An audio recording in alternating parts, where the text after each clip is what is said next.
I made this really simple and inexpensive DIY dog food or dog treat dispenser for my dog using just an empty container that probably had like protein powder or something in it before.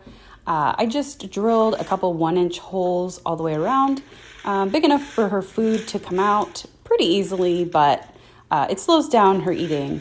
She was consuming her meals in about 15 to 20 seconds before, and now it's closer to 15 to 20 minutes. So she figured it out pretty quickly. She's a little terrier mix. She's probably about 15 pounds.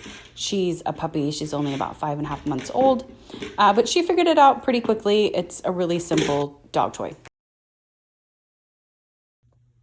It was super easy to make. It was just an empty container that, I don't know, I probably had like protein powder or something in. So I just drilled 1-inch holes in several places. And you just take the cap off, fill it with their food, screw the cap back on. That's it. And obviously she's a really little dog, so it works because she doesn't really try to chew on it or anything. She just pushes it around, gets the food out. If you have a bigger dog that is a little bit more destructive and can get their jaw around it, it might not be a good tool for them, but for a smaller dog or one that doesn't have a tendency to chew, it works great.